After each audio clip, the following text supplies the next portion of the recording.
tes. Oke, bentar guys.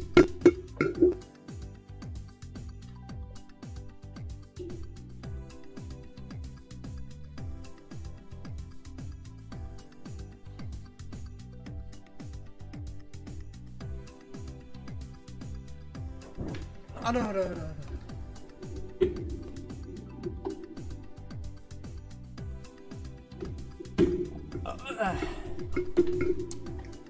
My God. Halo, kita jadi welcome back to Damage. Stream dadakan. Nggak dadakan sih, sebenarnya udah di plan dari pagi. Sebenarnya tadi itu mau live stream rada sorean. Cuman tadi jadi gini. Tadi itu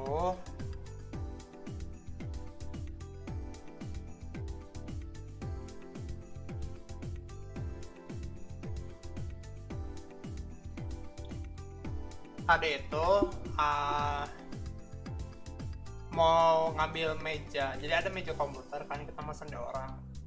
Mejanya itu mau kita ambil, kita udah hubungin si carpenternya, cuman nggak dibales gitu, jadi bingung saya. Sudah, akhirnya nggak jadi ngambil, paling besok.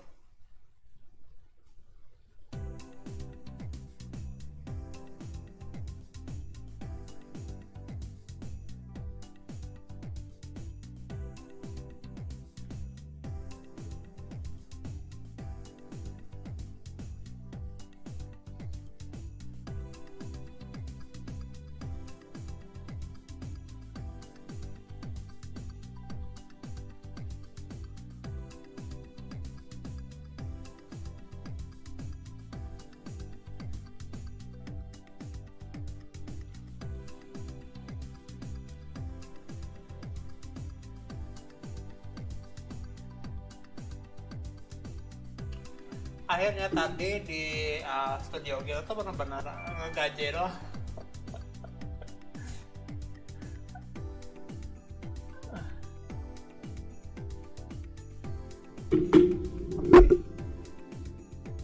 Ya sudah, biar tidak stres. Ini aduh, udah bentar ya.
Oke, lanjut. What the fuck?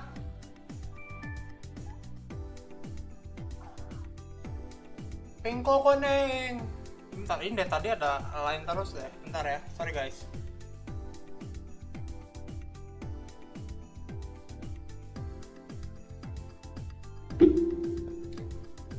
Lah, kok kuning sih?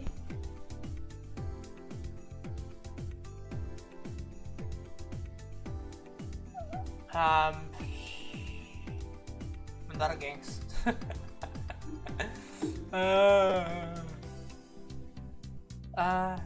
Salah akun. Tidak salah akun. Tapi nggak apa-apa.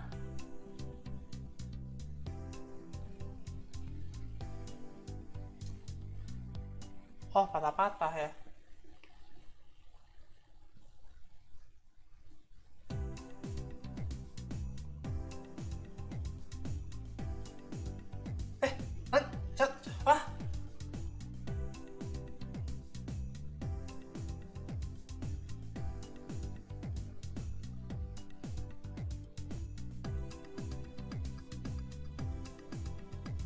What is wrong with my voice? What? Voice changer nyala, hah? Let me check.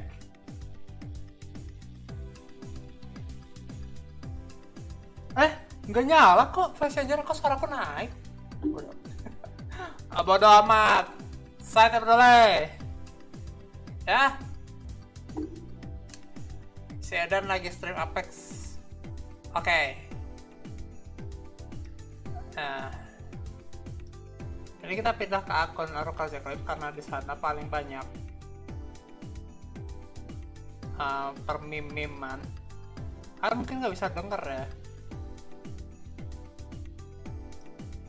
Tapi di sini itu barusan saya mendengar suaraku menjadi lebih tinggi. Oke. Coba.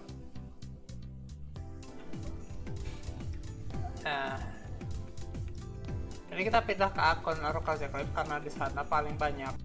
Oke, Daro, mungkin akunya aja yang terlalu self-conscious soal suaraku. Mungkin sebenarnya suaraku biasanya seperti ini, cuman aku merasa kalau suaraku itu lebih tinggi, lebih rendah.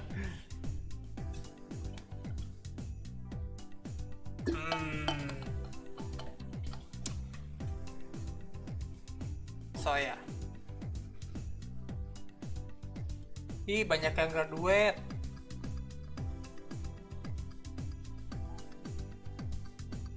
Hah? Lain? Anjay, kenceng banget, men. Kenceng banget, gila.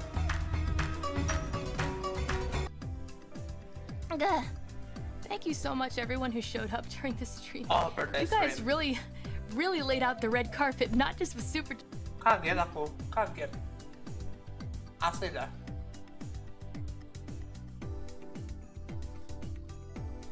Oke, kita lihat You guys, video look, donkey. in honor of my hottest Mario characters video, a company that isn't Nintendo just put out a new mobile game 4 months ago called Super Fighter M. Luigi is my brother, timid but reliable. Okay, so there's a new voice actor for Mario. It's like sucking down helium or something. What? You said I have 9 lives? Mamma mia! Mamma mia! What does Fire Mario sound like though? I am Fire Mario. Oh, it looks terrible. The mushroom is poisonous, isn't it? Okay, nope. I can do it. I know. I can do Luigi. This is how you do Luigi. Okay. Oh, mama motherfucking bitch. Now let's see what now. What's better, that one or this one? I'm going to catch ghosts. Well, have you ever seen Princess Daisy? Yeah, I've seen her a couple times. Now, game, bring up Ice Luigi. I want to know what Ice Luigi sounds like. Take care and don't catch a cold. Wait, why is it a different Take voice? care and don't catch a cold. Catch a cold. Play that one again. Take care and don't catch a cold. Catch a cold. I can't believe I was kidnapped again. Need some work. Need some work on that one. Yeah, I'll do that one better. Which one is better? Luigi? Why would I possibly like that coward? Holy shit! Oh my god! Nice sound effects, bro. Luigi. Oh no. How did I become a cat? By acquiring the cat power up, you asshole. Don't touch my tail. Fine. A cat is also a biter. That's not funny, you idiot. But it really is Mario. It is fun. Good for me to destroy the world. No, Mario, don't destroy the world. Why is there an evil Mario? This is such Evil Mario. Bowser means nothing to me. Idiot. I think they A mixed rabbit this thing up Luigi. with Mario. I am the dominator of the world. Yeah, you ain't shit. Evil Mario has more powers than you. I want to swim. Cheap, Okay. cheap. Star Fox, shoot at will. Okay, wait. They actually got Star Fox pretty good. Except she's like, why is he saying shoot at will? Come and taste the bullets. Mega Man does not say that. I have something important to tell you in advance. What? What? What? What? Come and taste the bullets. I admire him, Sephiroth. That isn't from Mario. You are too slow. What you talking about, Sonic?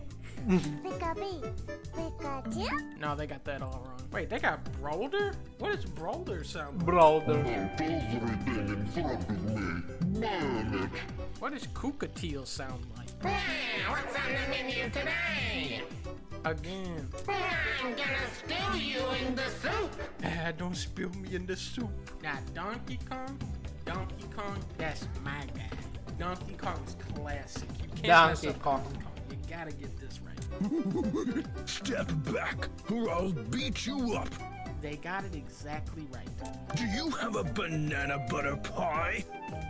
No. I'll bathe you with coconut butter pie. Wait a minute. Nope, you fucked up. You fucked up. It's coconut cream pie, this piece of shit game. I'd shower you with coconut cream pie. Coconut cream pie. Stop trying to do Pikachu. You can't do it good. There we go. Now's the time for a hat trick. Confident and beautiful. Told you guys. This is your fate. Why What does the the fuck? T-Rex sound like Star Fox? You look yummy. Huh? He doesn't. It's not. It's not talking, bro. It's a It's plant. planned. Swallow you in one gulp. Your friend is waiting for you in the garage. Oh, he's in the garage? No. What the fuck are you doing in the garage? Okay, now Link is special because we've never actually heard him talk except for that one time, but that was fake. So now this is for real. Let's actually hear what Link sounds like. I am looking for Princess Zelda. They did it. They finally did it. Hey, look out! I'm shooting at you. Why are you shooting at me? Why are you warning me that you are shooting at me if you are trying to shoot me? I have so many different questions to ask you. I'm sleepy. Then sleep. Do you have cat food? No more dong.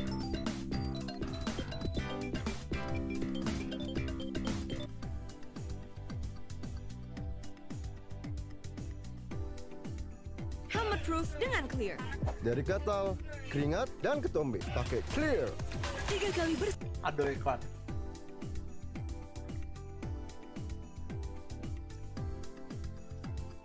The typing of the dead. Oh, the French light gun game. Real guns are strictly for morons only. They're expensive, they're extremely dangerous, and they're not compatible with any games. But for the more refined individuals of our society, the intellectual, you have the light gun. Ah, yes, the NES Zapper, the Master System Light Phaser, the 1987 Atari XG1, the voice-activated Konami Laser Scope that you aim with your head, the Super Scope, the Sega Menacer, the Silent Scope, the G-Con 45, the Dream Blaster, the Wii Zapper, the Sega Saturn Stunner. But what about the greatest light gun of all? Keyboard. The House of the Dead. 2 is one of the most famous light gun games that isn't Duck Hunt. If you've ever been to an arcade or a movie theater, you've probably seen this game, but somewhere along the way, a mastermind stepped into the equation. Type or die. The typing of the dead. Yes, they turned a light gun zombie shooting game into a typing game. And you want to know how you know it's real? Because it's made by Sega. Now the original arcade cabinet, you have the red and blue guns. For typing of it, however, you have 2 Dreamcast guns because the people who make this are a fucking genius. BTW, kupikir Time of the Dead itu ini loh, self-made gitu loh. Apa sih namanya? Kayak mod buatan gitu. Taunya ternyata official dari Sega. The only thing weirder than this game existing is that it's actually really fun. Smashing out words on a keyboard gives it almost machine gun-like feedback. It syncs so beautifully with the action on screen. The game is like, hey, type my daddy's a plastic surgeon. Wow, and the zombie blows up and it's badass. While most of the story and gameplay is kept intact, there are a few changes, like how your guy has a Dreamcast on his back, hooked up to a giant AA battery. That part is different. Also, instead of guns, all of the characters have keyboards instead, because this game is a masterpiece. Ain't nobody give a shit about a dumbass typing game made by some fucker. You do not play this game for the game. You play this game for the voice acting. It's like they're inviting me in. No matter how intense, no matter how insane the scenario the characters are in, the voice actors never lose their cool. I don't want to die. My God. This man has zombies attacking him while driving his car at full speed, and you shoot the zombies off and he goes, "Thank you for rescuing me." This guy is screaming. He is about to get murdered by a zombie. Thank you for rescuing me. And then there's Goldman. The actor for Goldman is one of the all-time greatest character actors to ever grace the screen. Every time he speaks, the entire arcade goes silent, and everyone's eyes lock onto the screen. I've been waiting for you, friends. I've been waiting for you. Do you know what you're doing? Friends. I'm fully aware of what I'm doing. Can't you see? I can't To see. protect the life cycle. To protect the life cycle. Such a powerful scene. Then Goldman gets up. This is the final battle. You fight like a dumbass robot beaver or some shit. Goldman! Friends, it is not over yet. Is that all you have to say? In time, a successor will come. Farewell, friends. Now, in the original game, Goldman jumps off the roof and dies. But in Typing of the Dead, you get the alternative ending, where this happens. Farewell, friends.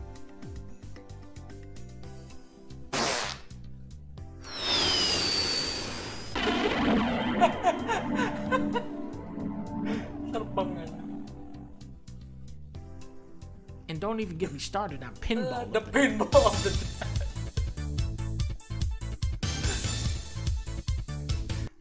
The pinball of the dead.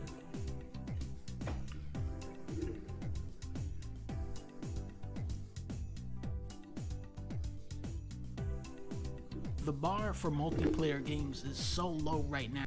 Valorant. Overwatch 2 will undoubtedly become the big game when it launches, but are we going to be playing this game for a couple weeks or a couple years? Overwatch was a great game. Great game. I put over 1,000 hours into Overwatch, okay?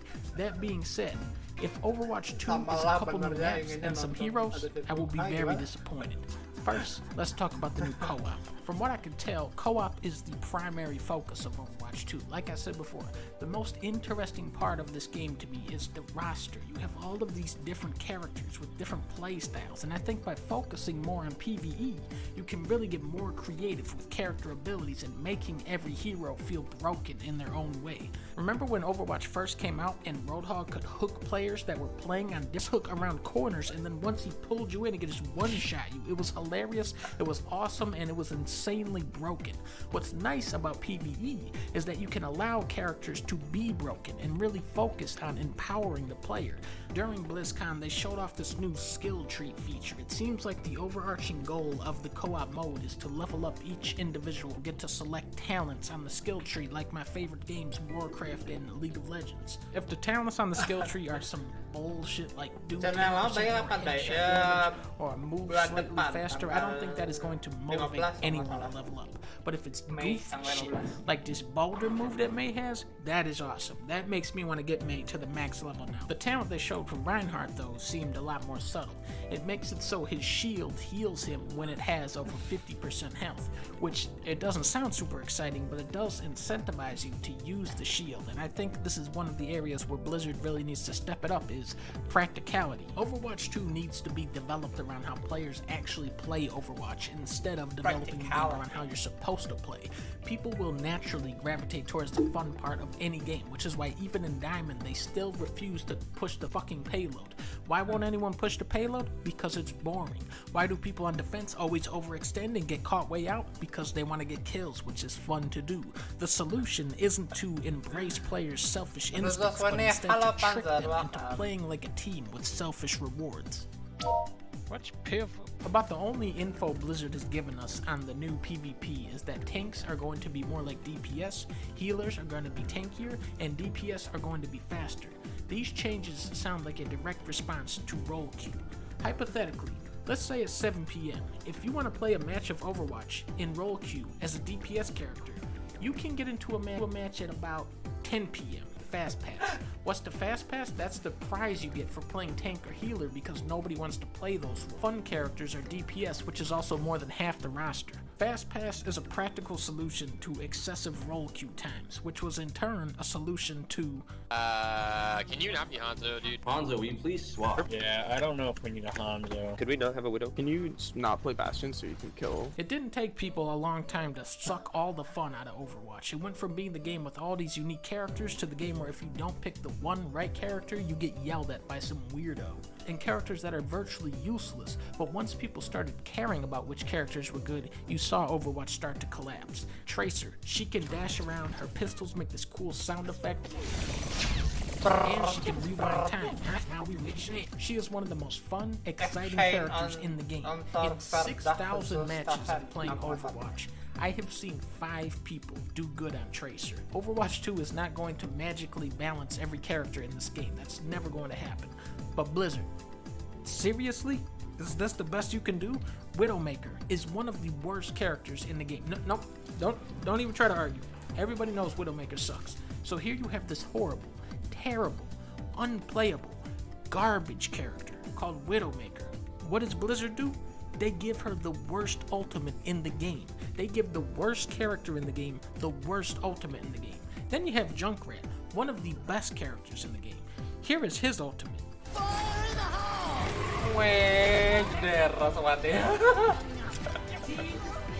Unbalanced characters are just the tip of the iceberg though. What about steamrolls? Multiplayer games are at their best when both teams have a decent chance of winning. How often do you boot up Overwatch, come out of a match and say, damn, that was a good match? Steamrolls suck ass. They are not fun, and they are very frequent. It isn't fun to obliterate a helpless team, and it's especially not fun to get completely dominated by a much better team. I think roll queue was Blizzard's attempt to make matches more of a tug of war, but it's really disheartening to sit through that extended queue time just to play a 40-second steamroll match anyway. Nearly every Overwatch match is decided by positioning and timing. Can your team sync up good enough to push? Can you get your flankers and your front line moving in at the same time? If not, you lose. Overwatch 2 needs to give individuals or smaller groups something to accomplish. Maybe set up some side objectives like Heroes of the Storm. This way you can alternate between objectives and force teams to move around and adapt instead of just tunneling through one choke point the entire match. I think you can sidestep a lot of the issues that Overwatch has with the co-op experience. However, people don't seem very excited for co-op. When you say co-op shooter nowadays, people think Destiny, Division, Anthem, Fallout 76. It doesn't inspire a lot of confidence. But what if I said Overwatch meets Left 4 Dead? See, now you're like, okay, Dunk, go on. The co-op in the original Overwatch was a gimmick. It was something you played once, you went, oh, that was kind of neat, and then you never touched it again. The intensity of the PvP wasn't there. The AI robots felt like they were just spawning in to die. They would just walk to their spot and stand there while you destroyed wave after wave. You look at something like Doom. The enemies are so engaged. What do you mean? Bouncing around the map in their own way. If you get too close, they'll whack you. If you run away, they'll chase you. Overwatch, the enemies are like Big Yoshi. They're just sitting there. In the new Overwatch 2 video, Jeff Watch said, and I quote, "Yeah, we know the AI sucks ass, but maybe it won't suck ass later." They're showing all of these different types of enemies, like the fly guy and the bomb doggy and the smoker. There's a little clip of Lucio blasting robots into the side of a wall. They showed this badass technology where you can shoot robots into each other. You can shoot the legs off of a robot. They're saying there's going to be 100 different co-op missions. There's a lot to get excited about, and it's getting easier now to imagine the incredible game Overwatch 2 could be. But what it could be, or what it would be, Jeff Watch, make your move. Bye-bye.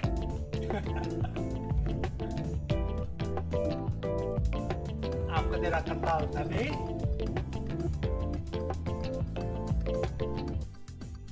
Ini amanah gue. Ini amanah gue. Amanah gue.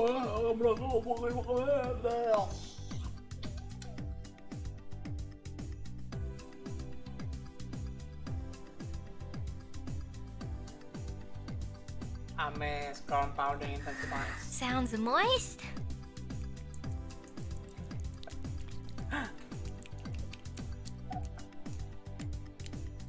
That's a bad sound. teammates are on there too? What if you guys are just me but different timelines? Ooh! Masuk akal. Turn it up! What if you guys are me? Itu game baru. I cancel the promise. What promise? Tadi itu Overwatch, tapi dia mau bikin mode-mode gitu baru. Jadi namanya ganti jadi Overwatch 2 gitu.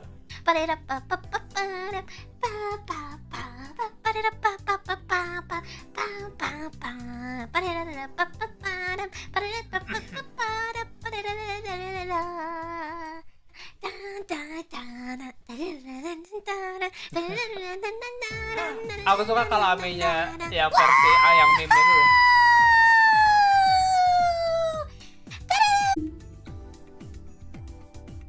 Lo merah. Hari ini koneksinya lagi ini ya. Lagi ngehe sekali, Bungs.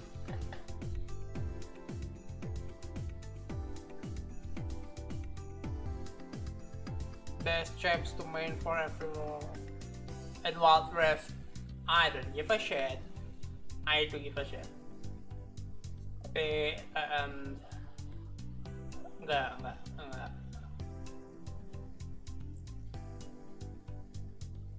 Aku hari ini lagi susah nyari waktu buat main.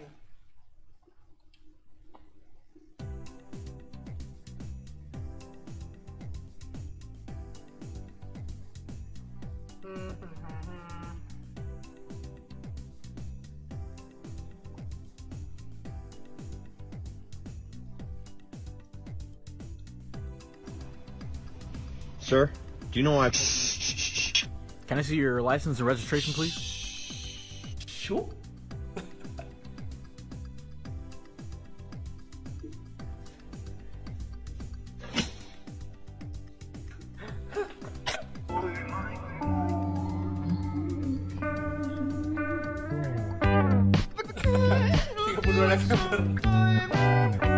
Found my friend's car, so I'm going to scare him.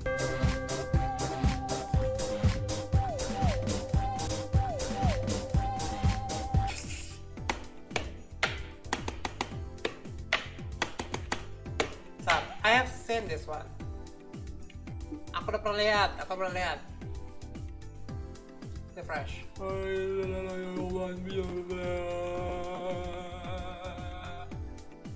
Syabah. Joran, oh iya Joran.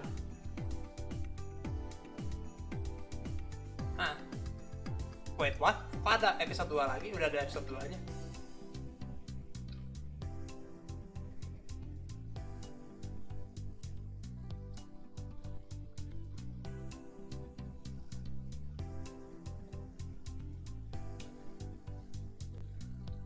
Nyari waktu buat main. O novo Darimcap reduz marcas e linhas finas, muito além do FPS.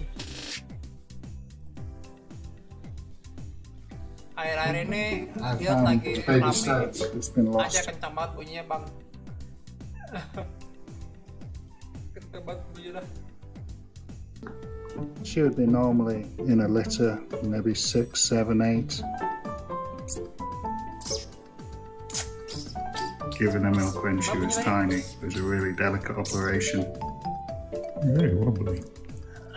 She's just got one eye open, so that indicates she's 5 weeks old. As you can see, she's got a really fat little tummy there.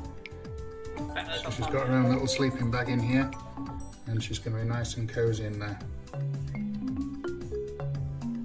Whisper's coming on really well, just going really fast. Someone contacted me from Norfolk. They found a baby stoat in their garden, and with a few phone calls and a bit of driving, we've actually got the baby stoat here. So there we are, exactly the same age as Whisper. This one's quite shy, and it's called Stuart. Stuart's a girl, and I'm going to pop her in now with Whisper, and we'll see what happens. Neither of these have seen the stoat before because we were both found with our eyes closed. So this is going to be a really exciting moment.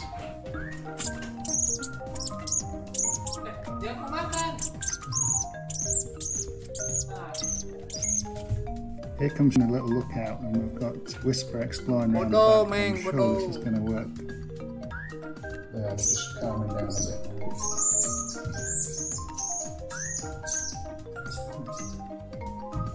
So this is it. They've been in there less than half an hour together, and we've got them playing. They've realised they've got a playmate now, which is just superb.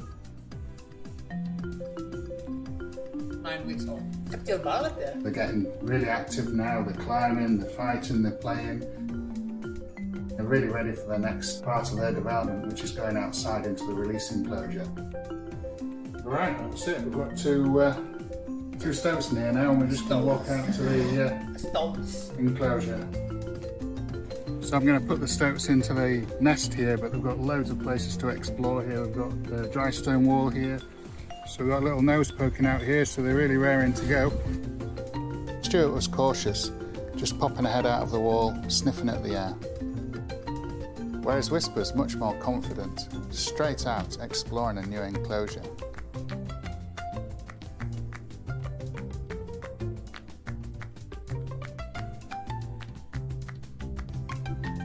Over the next few days, they became more and more confident and started playing in this enclosure, which was just fabulous to see. Fabulous.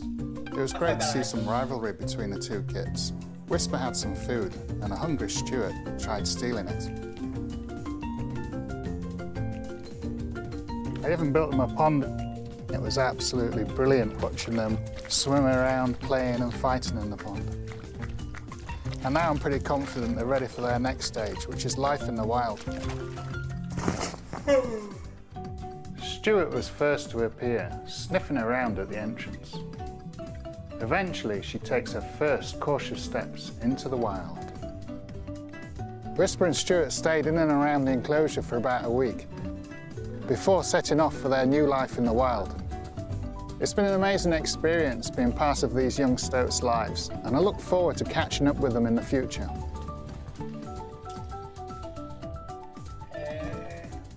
Stoats.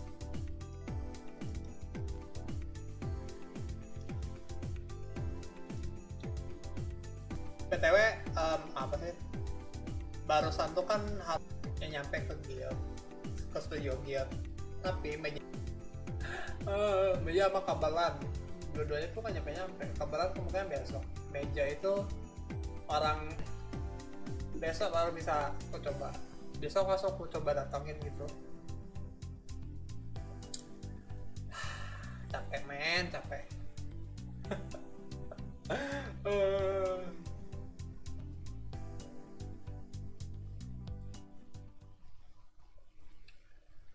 Karena sebenarnya aku nggak jauh dari guild, tapi ya well it's far for a normal person, but I'm a spatiomancer, jadi aku bisa bukan teleportasi sih hitungannya. Aku bisa bikin jalan yang berkelok-kelok jadi lurus, tapi tetap jauh sih jaraknya.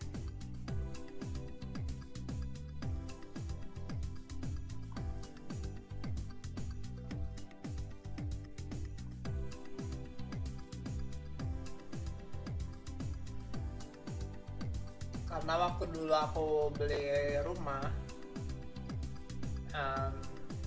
yang tengah kota Lorova itu udah nggak ada apa yang apa meja harusnya kan hari ini ada meja datang sama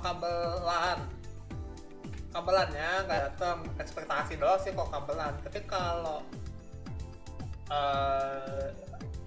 meja itu udah jadi tinggal diantar doang.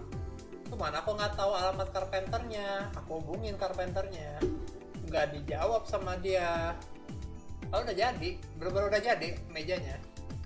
Kemarin dikasih fotonya, ini loh mejanya sudah jadi.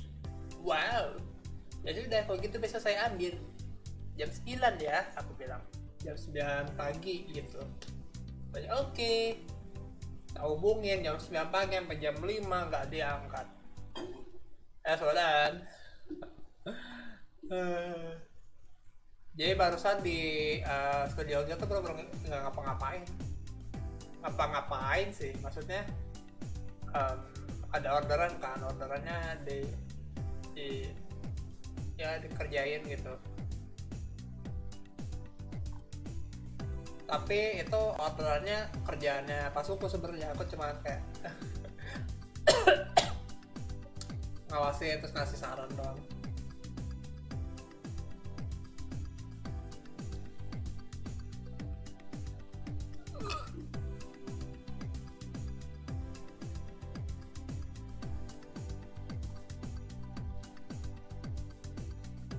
Besok itu pagi-pagi kemungkinan aku berangkat lagi. Tadi pagi tuh aku kayak kurang tidur banget gitu, 9. Nggak bisa dihubungin carpenternya, sialan. Kalau gitu aku tidur aja sampai siang. Baru ke guild.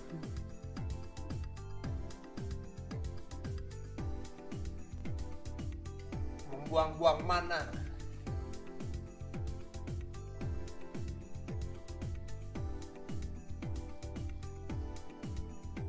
I'm a furry. I'm addicted to being a furry. I don't give a shit. Kemarin itu ada perdebatan apakah kayak aku gini sebutannya furry.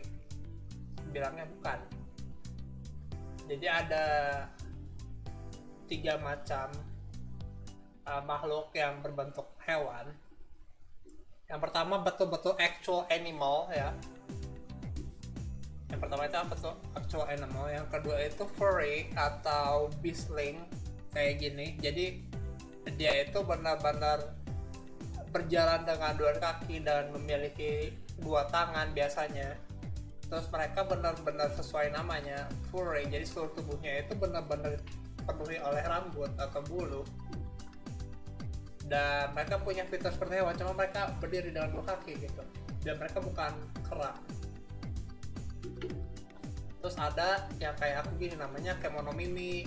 Jadi cuman punya telinga sama ekor hewan, tapi fitur sisanya itu manusia gitu. Tapi ada yang mengelompokkan kemonomimi sama furry itu adalah 2 hal yang sama gitu, sama-sama furry. Kalau aku lebih setuju sama yang kemonomimi sih, karena gimana ya, furry itu kamu benar-benar suka sama setengah hewan setengah manusia gitu. Kalau kemonomimi itu bukan setengah hewan setengah manusia, tapi 1/4 hewan 3/4 manusia gitu, aku bisa nyebutnya gitu.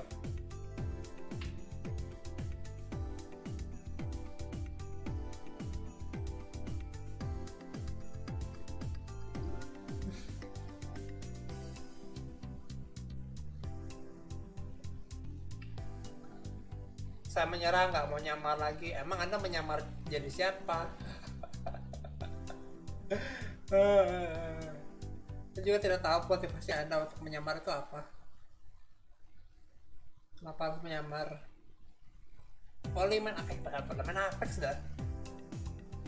Barusan tuh aku diajakin siapa sih? Kinara buat main PUBG. Gimana saya dilahirkan begini?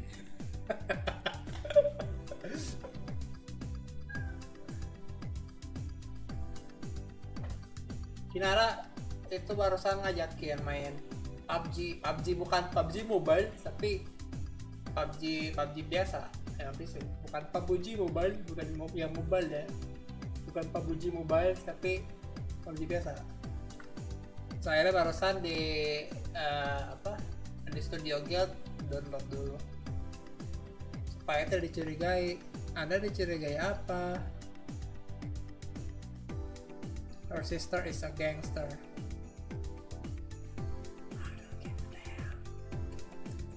Biasanya kok cewek-cewek gangster itu mukanya jelek, nggak ada yang cantik kayak gitu tuh, nggak ada men.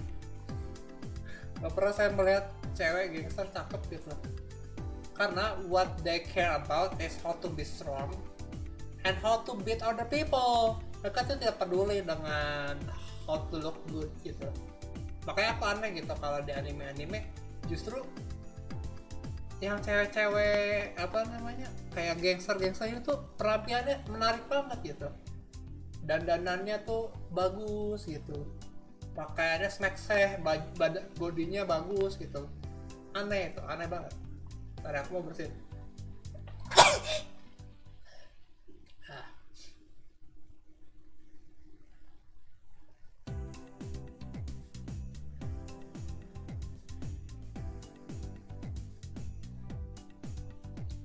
Universe.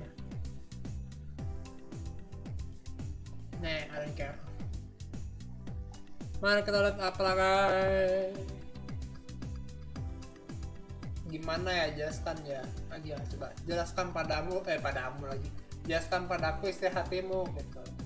Seberapa besar kau yakin padaku untuk dapat bisa bertahan denganku, menjaga cinta ini. Malah nyanyi sih, Dai.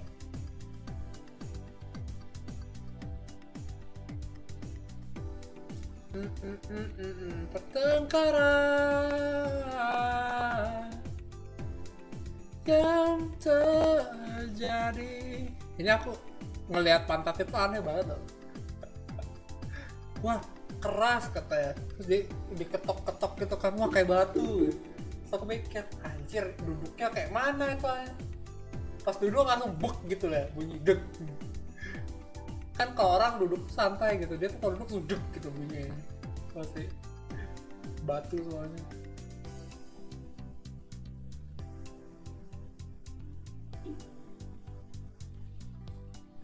Mamang, halo disadari, aku makan. A death robot would let 5 people die. I don't give a damn. I even let people die more than 5 in the past. I've been live for 4 millennia.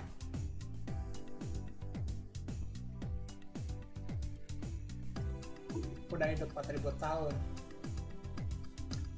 Tentu saja ada momen-momen kayak gitu, apalagi kalau seorang adventurer yang sudah veteran seperti aku. Mode incognito nggak bisa nyembunyiin identitas BTW, cuma buat nggak muncul di story aja. Aku nggak pernah pakai incognito. Pas duduk keramik pada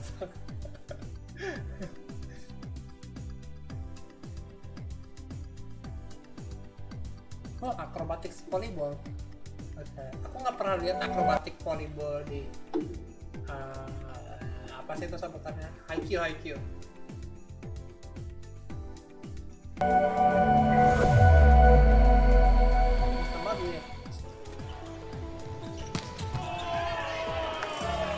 Oh, brilliant by Grebenikov.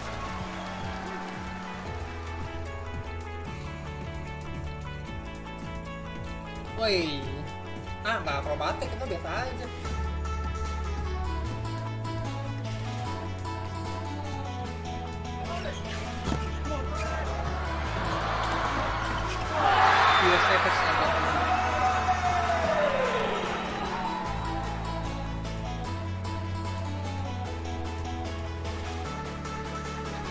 Liberonya dong yang lihat. Wow. Itu bang aku bantu.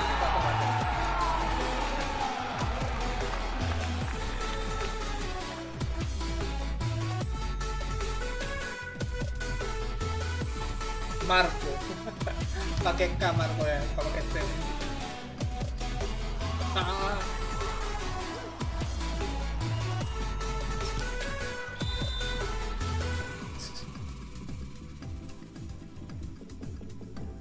Wah, jeduk.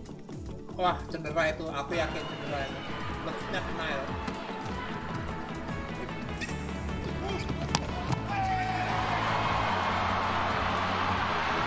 Wah.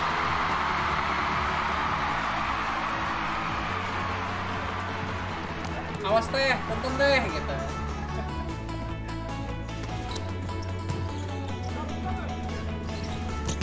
Wah.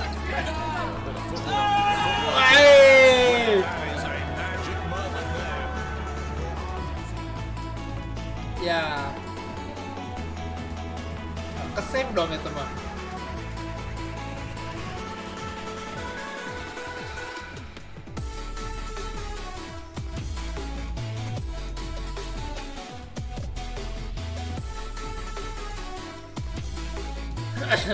Liberonya hanya 2 kali. Libero 2 kali, kan nggak boleh.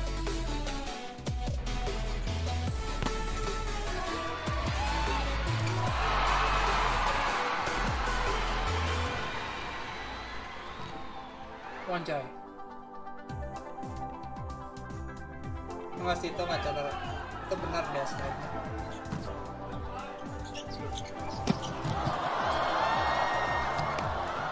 Ngeliat kostum yang unik nih, ini tahu apa sih yang basket tuh? Lakers. 2 set points saved. Petkovic by word, brilliant retrieval there from Serbia. Is it coming straight back? Wah.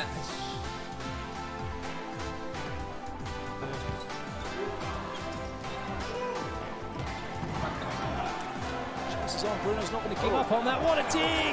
Fantastic work from Bruno. Yang pakai foot itu susah banget, men.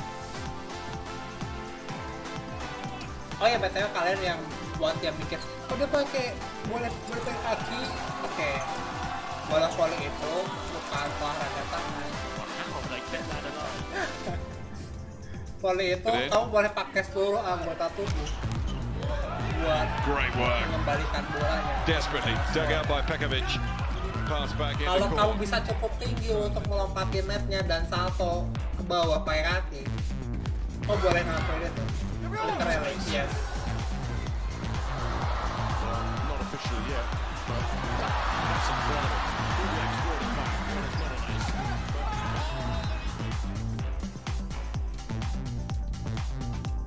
Tapi power gede banget ya si bapak ini.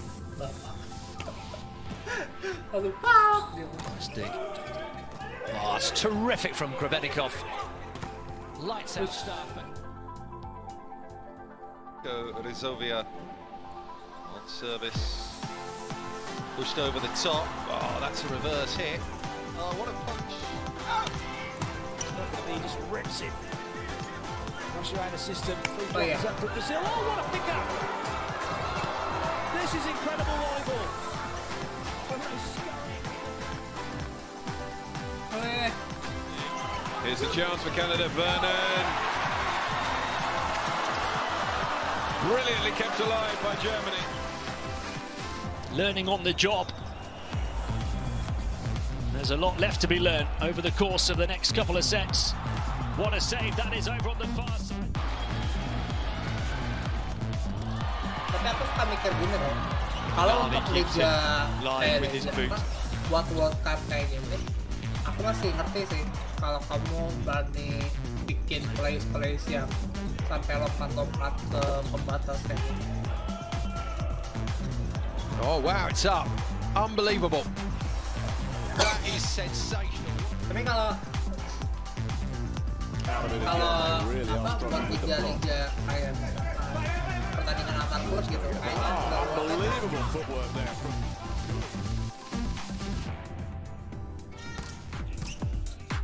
Muggy day outside. great defending. What a save that was, and an open goal, and essentially for. Karena kalian dapat prestisenya itu pas pertandingan. Rich comes back again. Wow! How is this still going? Chilovic.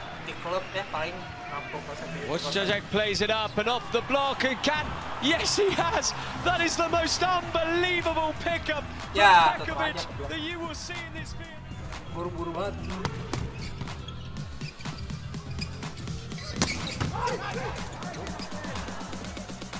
Yang Brazil Out of system. Argentina, all three blockers on it for Germany, and they are going to win the point. Now, did that come back inside the end?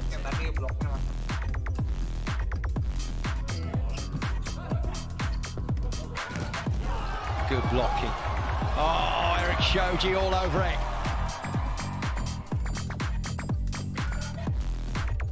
Good up. Yeah, we'll even better up.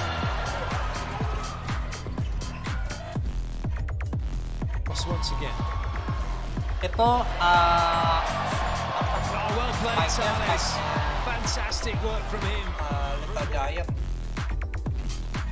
yang nge-spike jari. Australian number 2 again, Perry. Jadi dia nge-spike. And how has that been kept alive? Incredible scenes.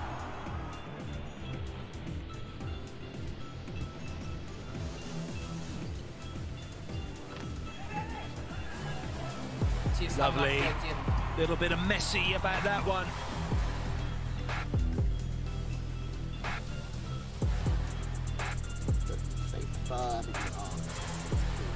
Well out of system here. Barles, Bruno can put the ball on 10 pence piece from absolutely anywhere on the court, but Egypt would need. Ya iklan. Bang Saya Nuska Maleng, lagi musim hujan gini pas banget nih kalau kalian dengerin single terbaru saya tiba-tiba. Seven Nights, aku nggak main gamenya.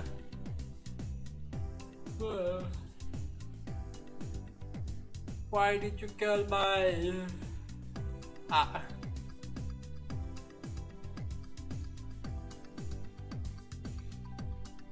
Legendary Fake Place. Oh. Look at the plans, look at the move. Faker! What was that? You didn't get him with the old fake like that. Faking the pass and then brought it back. Had everybody looking one way. Despejó, atención el Barcelona y se convierte en una carrera de Di María, que es de los más rápidos con Carla Puyol. Se frena. ¡Ey! ¡Ey! ¡Oh! Le queda Cristiano, lo va a meter. ¡Gol del ¡Oh, la! ¡Ay, ya!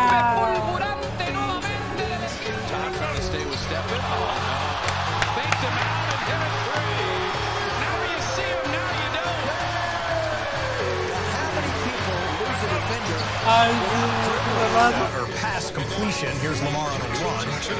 HKZProject. Hey! Wow! Now he's got an entourage, and he's got a touchdown. Here's Houdini. We want to play. Franzen back into Datsun. What a turnaround. It's not a nice way to celebrate it. I don't know how many times we're going to see this. Fourth quarter. Here's Ginobili. Oh, beautiful ball fake. He scores at the foul.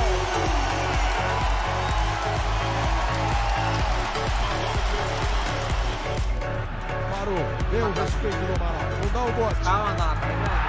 Ronaldo ginga, a bola não sai do lugar. Best fight in the history. Hey! Deu o bote, o Maro ficou sem a cor, Fernando. 13 of 28. Gasol, the benefactor. A beautiful one from Kawhi Leonard.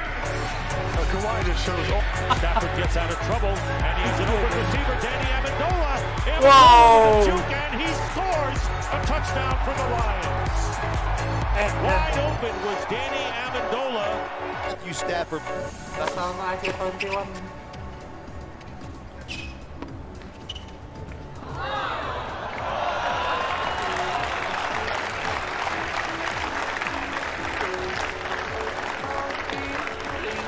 Ice. Keren banget.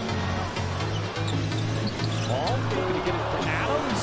Instead, takes it himself. No, he didn't. Oh, yes, he did. Wow. He's not getting any help here.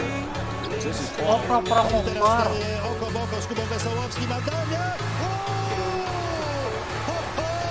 Proszę sobie oglądać tego kartę. Oh, boleh ya? Now Jordan. His second, so out of the game he's going to go. Here's Lucas Handles. We're going to get some Globetrotter stuff too. Oh my god, that's so good. Here he is again. Here he is again. That's astonishing. Absolutely world class. Oh.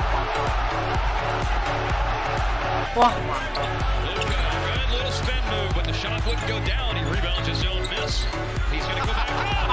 He fakes Gobert out. Oh man, Wesley Matthews, you should see the smile on his face. Ngerandom has his first playoff goal. Here's a chance for Platana to score. Oke, ini tidak boleh.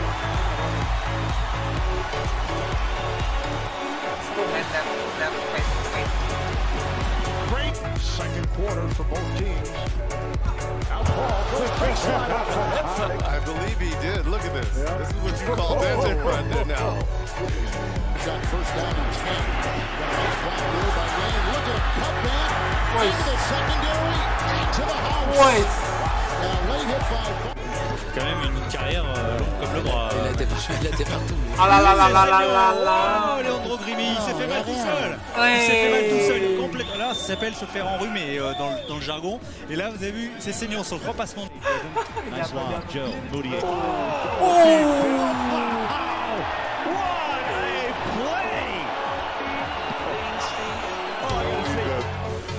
Charlie Coyle's giving a while the 1-0 lead. Nathan McKinnon with a shot. He scores!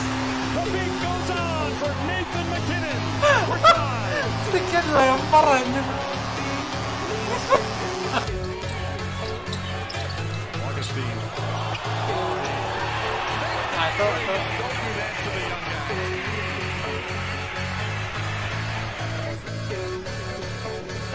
Oi! Schitterend, Abdullah Nouri. Zet de verdediger. En Really showing that he's got some Oh, talent. man, he started once 2 or 3 years ago. It's not like he's unfamiliar. Oh, the pass through the legs. Right through the wicket. That ought to count for more. 3. Oh, he's got bits. He's got room. Oh, what a move! He broke the ankles of Webb. Ali Rijeka je takao Draga u obrambenim redovima i to je problem koji jednostavno za sada izgleda nerješiv za Momčad Kantride. Modrić. Simmons and left him alone, and he punches it home.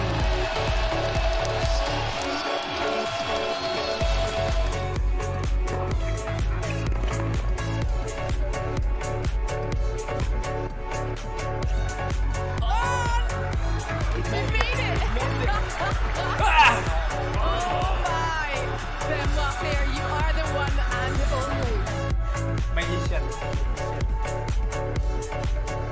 Wih, tinggal bolanya. Segitu aja. Wih. Rondo with the fake. Oh, what a beauty.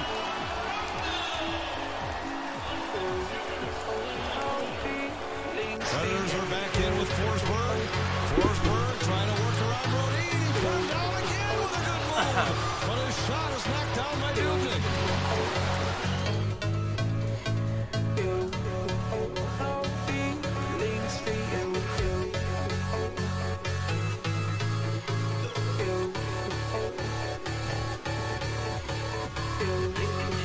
Iya.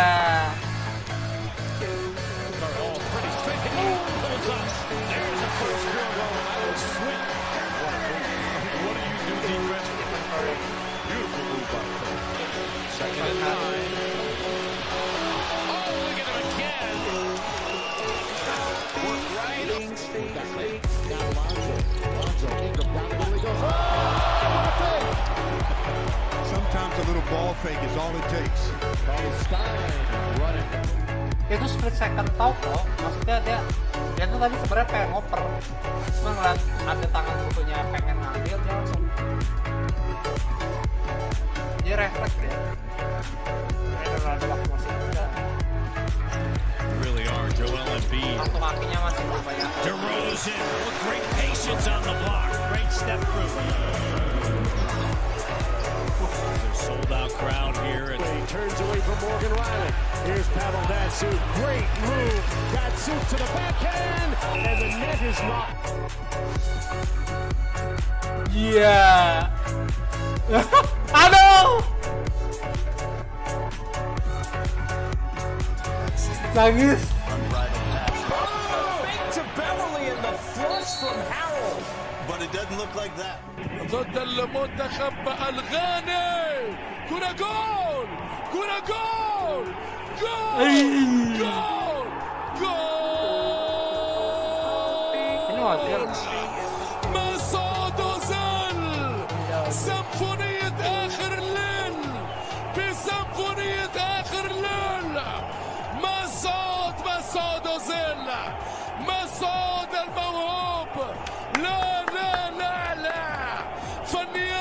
زمن العمالقة شنو هذا؟ ما الذي فعله الألماني؟ ما الذي فعله التركي الكردي؟ هو مسعود أوزيل. You know the code.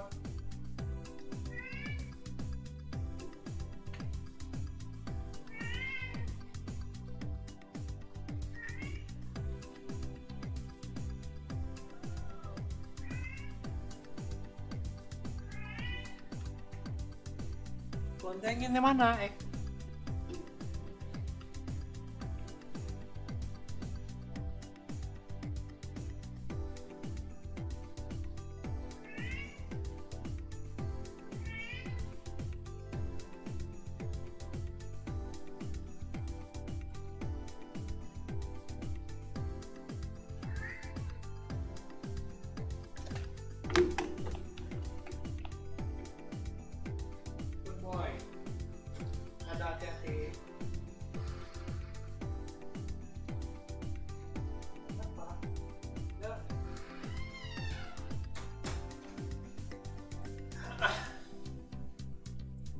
Aduh. BTW barusan nonton ini kan. Tokoh utamanya yang ceweknya cantik banget lah. She's my type. Yes. Kacamata itu menambah kecantikan 1000%, 10 kali lipat ya. Kalian tuh kalau pengen tambah cantik, tambah ganteng, langsung pakai kacamata guys. Kacamata tapi jangan asal ya. Kacamata yang pas buat wajah kalian gitu, karena setiap orang tuh kacamatanya beda-beda. Kayak aku nih kan kacamatanya oval gitu kan bagusnya. Kalau kacamata kotak bisa aja sih, tapi nanti bawahnya lebih kayak ganteng gitu. Aku pengennya bukan cool, tapi lebih kayak ke semi-semi cute gitu. Nah, makanya jadi rada-rada anggun gimana ya gitu kalau pakai kacamata ini. Mantap kan? Mantap dong. The Master of Megane, no Megane no life.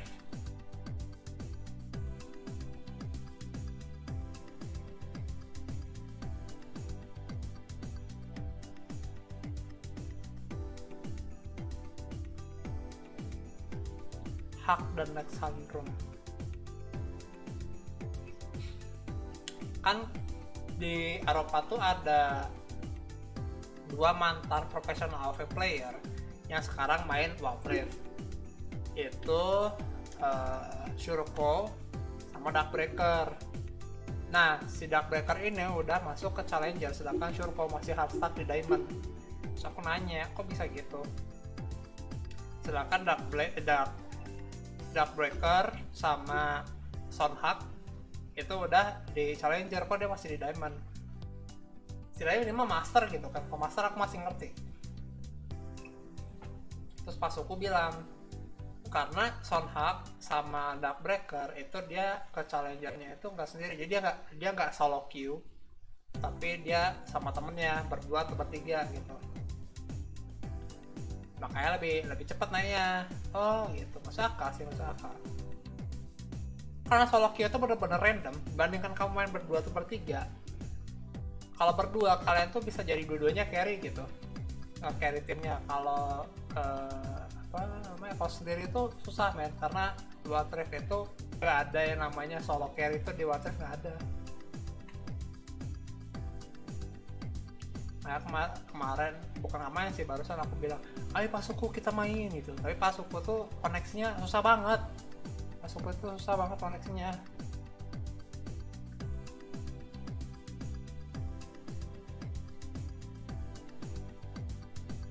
Jadi saya harus mencari lagi nih partner buat ngerank.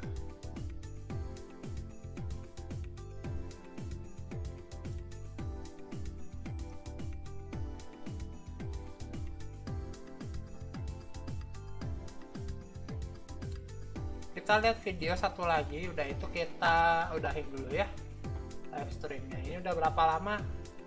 I believe it's almost an hour. The beginning of the beginning. What? Dia bukannya belum ada 3D Silami.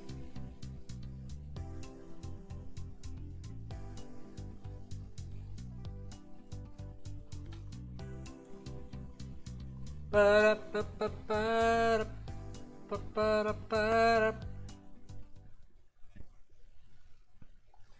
Grill MP5.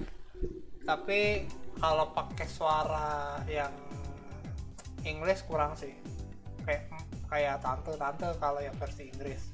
Jadi kalau yang versi Jepang the best onesan. Ya, the best onesan. Nah, she's top notch. Persona 5 itu nggak ada yang jelek sih karakternya. Maksudnya yang biasa aja, yang gitu nggak ada. Semua ceweknya tuh ada appeal-nya masing-masing gitu. Kalau ini kan semi gothic gitu sih Tae ini. Terus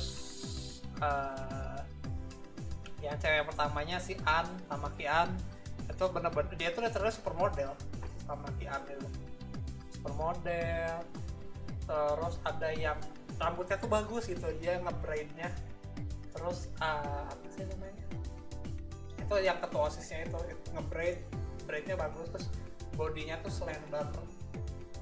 Jadi kalau kalian pecinta cewek-cewek yang slender yang apa namanya kurus gitu ya, badannya kecil, dia gitu. Terus dia pintar banget kan, itu benar-benar naikin appeal-nya banget. Terus ada yang cewek rambutnya keriting gitu, itu lucu banget si ceweknya. Jadi dia tipe cewek imut gitu, rambutnya keriting, ngembang gitu loh. Yang lucu tuh kalau dia pakai mode thief-nya, yang mode pencurinya itu sangat sekseh sekali, sangat sekseh. Jadi bener-bener kayak 180 derajat gitu loh. Apa sih namanya? Image-nya tuh kayak berubah gitu, tapi sifatnya masih sama. Jadi kayak ada gap moe-nya gitu. Mantap. Apa gitu ceweknya ya? Oke, semua tipe-tipe moe tapi tipe appeal di cewek-cewek itu ada semua di Persona 5 gitu. Makanya aku bilang Persona 5 ini desain karakternya bener-bener the best of the best gitu, the best gitu. Kan ada yang jelek gitu. Untuk yang cewek-cewek ya, karena aku merhatiinnya cewek-cewek ya. Kalau yang cowok-cowoknya aku lebih merhatiin, enggak sih, cowoknya juga perfect sih. Jadi ada yang cool, ada yang beringas, ada yang beringas tapi baik, ada yang ganteng tapi licik, ada gitu, yang bener-bener cool type banget, ada gitu, yang kelihatannya pintar tapi sebenarnya rada-rada stupidnya itu ada gitu. Cowok-cowok tuh apa, appeal-nya keluar semua gitu, karakter cowoknya ya. Soal 5 tuh mantap banget ya pokoknya.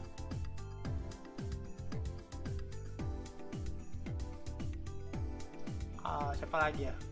Terus yang kayak Imoto type tapi sebenarnya dia tuh super pintar. Jadi kayak dia tuh sebenarnya bisa kelihatan bisa menghandle dirinya sendiri, tapi dia benar-benar bergantung sama si tokoh utamanya gitu, kayak nggak bisa ngomong sama orang dan sebagainya. Tapi kalau ditanya apa kamu bisa ini, bisa gitu. Dia bisa melakukan banyak hal, tapi dia tuh masih bergantung terhadap si tokoh utamanya, itu main karakternya. Itu si cewek hacker tuh aku lupa namanya, Sakura Futaba, kalau nggak salah Futaba. Si Futaba itu kawaii. Futaba itu best grill, orang-orang nyebutnya Futaba best grill. Kalau buatku best grillnya Tae ya, Tae. Dr. Tae is the best grill, the best of the best. Tae, terus yang kedua An. Tae, An. Kalau kalian suka onesan semi milep itu kakaknya yang si pintar yang slender tadi aku bilang, namanya Sae kalau nggak salah. Iya, Sae itu, si Sae itu. Sae, terus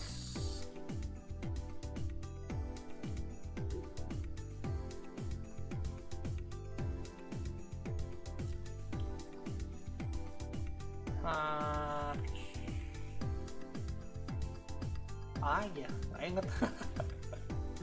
Kayaknya udah semua deh. Cewek-cewek itu aja, cowok-cowoknya juga itu aja.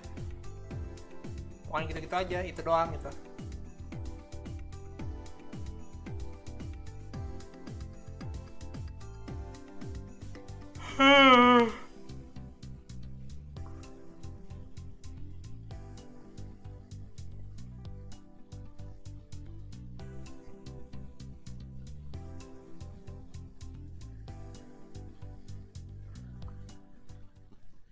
SpongeBob Darkest Episode. Ini boleh deh buat terakhir. Video terakhir, ikut Zop. Habisin aku mau tidur. Surprise! Frisian flag Swiss chocolate. Terkejut.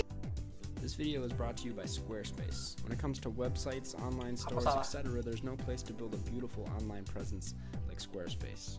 After 3 videos and probably a bunch of mentions, I can safely say SpongeBob has not only been a big part of this channel, but my life as well. I think it's a really creative show and it never missed the mark, but there's one episode in particular that I think about maybe once a week. That episode is Squidville. Now, when I caught Squidville at a young age, my reaction was always, Squidward's sad, and that still holds till this day. I think Squidville, in a very creative way, is addressing not only depression, but existentialism as well. Let's run through it. The episode starts with SpongeBob and Patrick playing with reef blowers. What starts as a fun way to pass time quickly turns into something more than that, something that annoys Squidward. They take the lines out of SpongeBob's house, the nose, mouth, and eventually eyes out of Squidward's. They turned what used to be a face, a personality, a soul, into nothing more than a rock, trapping Squid in this place of nothingness. After digging himself out from underground, he confronts SpongeBob and Patrick, criticizing them for using the reef blowers and basically wishing he didn't have to live with them in this attitude. Of course, shortly after, a TV comes out of the sky and grants Squidward an opportunity to escape to a land called Squidville, where he is surrounded by only those of his kind. Unsurprisingly, he decides to take the trip.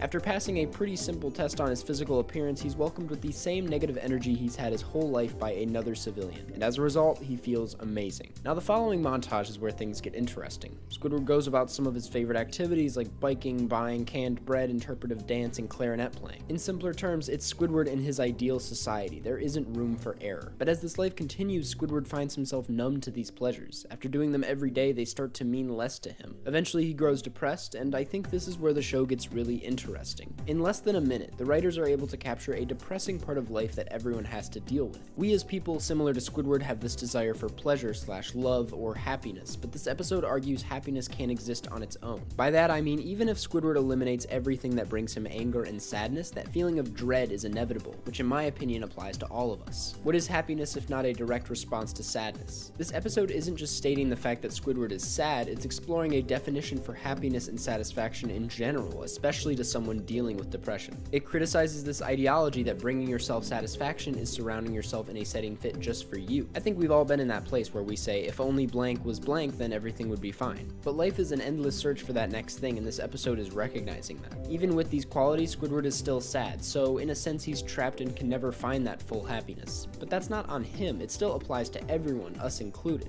Much of this can be supported by looking at the ancient hedonists, very different from modern hedonists, who look at happiness not as a state of being, but as something made up of decisions we make. They find happiness in smaller moments, the way, say, SpongeBob and Patrick do. It's a way of thinking that SpongeBob clearly lives by. Even at something as debatably suffering as work, he finds moments of relief and enjoyment in pretty much every episode. Squidward, who clearly strives for a state of happiness, is only brought down further into his state of depression because he relies on his shortcomings and life around him as the excuse for not being happy, but in reality he's always searching for a constant state of happiness that is unattainable. Let's think hypothetically. Say you hate your job, you have bad allergies, you want a partner, and I don't know, it's too cold where you live. So maybe you magically lose your allergies, you find yourself a perfect partner, you move to your dream place, and you get that job as a storyboard artist because, goddamn, that sounds like a pretty good gig. You have literally everything, so do you just never feel sad anymore? Most likely you're still gonna find error in your everyday life. There's going to be something holding you back from being 100% happy. Sitting on the couch watching a movie gave you pleasure because of the events leading up to it, because that activity in itself isn't an act of relief, it only feels like a relief when put in the context of, say, sadness. This is a good time to cite the Wheel of Fortune. No, not the popular game show hosted by Pat Sajak, I'm talking about a concept in ancient philosophy that means the unpredictable nature of fate. In this scenario, it's safe to assume happiness is attached to this wheel. Boethius, a philosopher from the 6th century, argues that the wheel continues to spin, and that while we may feel the fortune of happiness, it isn't true happiness, because if happiness is attached to the wheel, our sadness is as well. True happiness is found in eternal external ideas like finding God, attaching ourselves to higher knowledge, that's different than the feeling of being happy that you can get from being with a loved one, or say,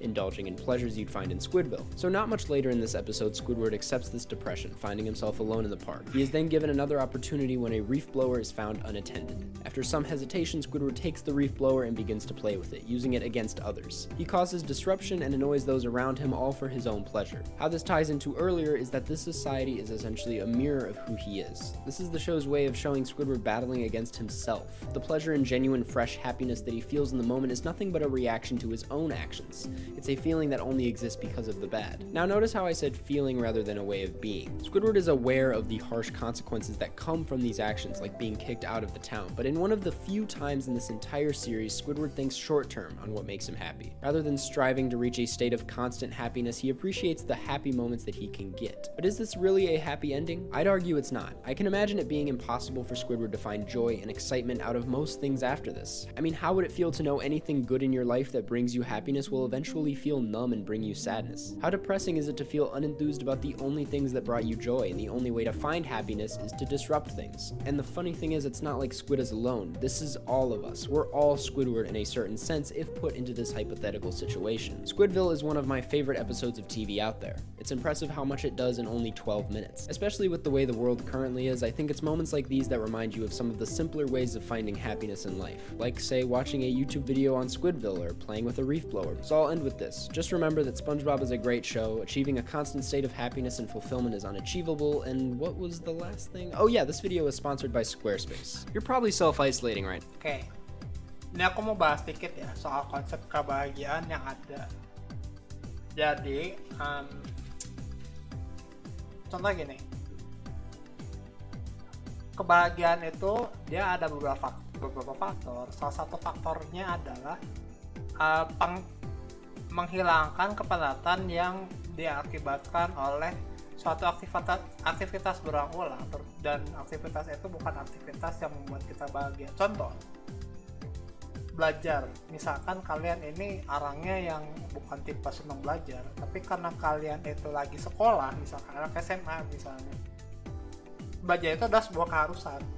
Keterpaksaan ini itu membuat tekanan di dalam alam bawah sadar kita bahwa ini itu ada sesuatu yang harus dilakukan, dan ini bukan hal yang menyenangkan karena ini bukan pilihan kita untuk melakukan ini.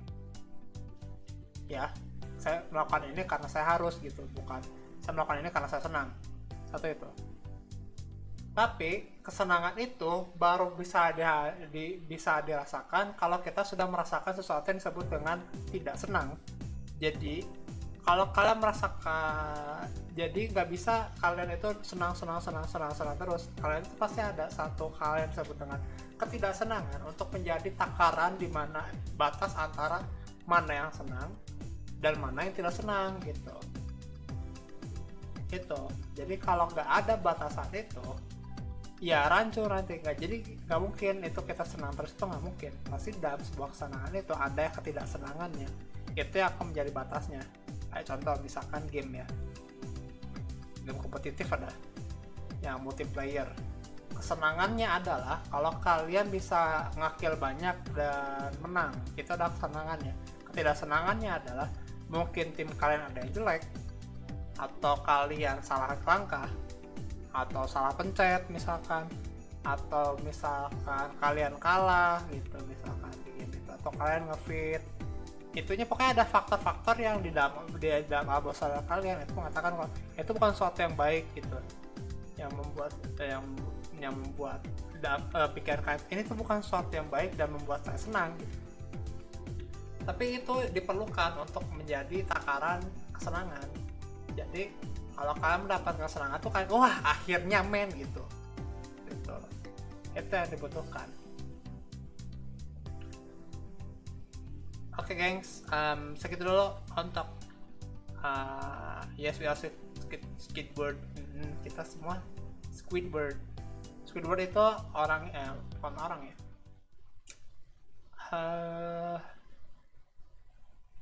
Bisa dibilang karakter kartun yang sangat relatable dengan para orang-orang dewasa. Sedangkan SpongeBob dan Patrick itu relate-nya sama anak-anak.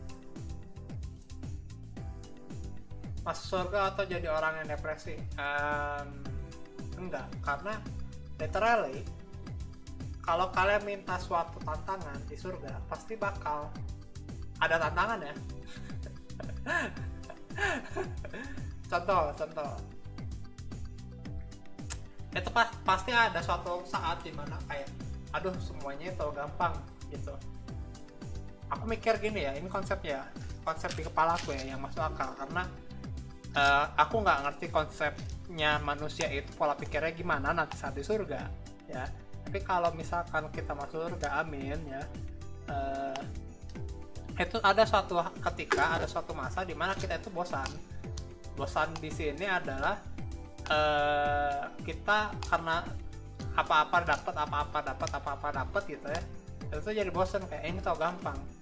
Akhirnya kalian akan membuat tantangan sendiri. Contohnya kalian misalkan kalian dulu waktu masih hidup suka nonton anime isekai, kalian benar-benar bikin konsep isekai dan benar-benar menciptakan sebuah isekai gitu, menciptakan sebuah dunia gitu, dan kalian berusaha hidup di dalamnya, misalkan begitu ya. Itu bisa aja kejadian di surga itu, nggak mungkin, nggak mustahil kan, tidak ada yang mustahil gitu. Terus kalian bikin batasan-batasannya, apa kerumitannya dan sebagainya macam gitu. Atau bahkan kalian bisa merekrut orang atau menciptakan sebuah makhluk yang membuat konsep dunia tersebut. Jadi kalian tuh gak tahu apa-apa, pokoknya udah cepet jadi dunia yang rada sulit ditinggali gitu ya. Ada konfliknya bener-bener kayak di dunia waktu di dunia biasa gitu, atau kita masih hidup gitu, misalkan gitu ya, misalkan bisa aja gitu. Karena dengan semua dikabulkan itu bukan melulu kita itu bakal ini nggak apa-apa, tidak, ini sangat membosankan, itu dangkal sekali kalau pikirnya. Pasti ada yang buat kalian senang tuh, pasti ada. Aku berharap begini, berharap begitu, pasti ada aja gitu. Tuh guys. Oke, segitu dulu untuk live stream hari ini. Terima kasih ya sudah menonton. Maaf ini streamnya dadakan. Aku nggak nyiapin apa-apa, nggak nyiapin thumbnail, nggak ada pengumuman ada sih tadi pagi. Kalau bakal ada live stream hari ini gitu. Tapi live streamnya apa? Nggak ada pengumumannya, terus nggak dadakan gitu, benar-benar serba dadakan. Mohon maaf karena ya minggu ini tuh lagi sibuk-sibuknya, bener-bener kesibukan tuh sangat padat ya minggu ini. Minggu depan diharapkan insya Allah udah stabil lagi gitu, minggu depan udah mulai seperti biasa ya. Cuman minggu depan ya aku mulai memperbaiki stamina gitu ya, karena bolak-balik guild. Jadi dulu itu aku bisa dari jauh ya, mau special mentor, aku special mentor, jadi aku nggak bener-bener harus hadir badannya di guild, aku bisa melakukan kerjaanku gitu dari rumah. Tapi sekarang aku harus bolak-balik guild karena studio barunya di guild gitu. Sebenarnya aku bisa aja sih live dari rumah dan sebagainya. Ini kayak sekarang ini aku sekarang lagi di rumah ini, bukan di guild ya. Sebenarnya bisa aja, tapi ya sayang ya kalau udah dibikin gitu tapi tidak dimanfaatkan, tuh aneh gitu ya. Begitu. Segitu dulu untuk hari ini. Terima kasih yang sudah nonton. Sampai jumpa di live stream berikutnya. Great. Bye bye.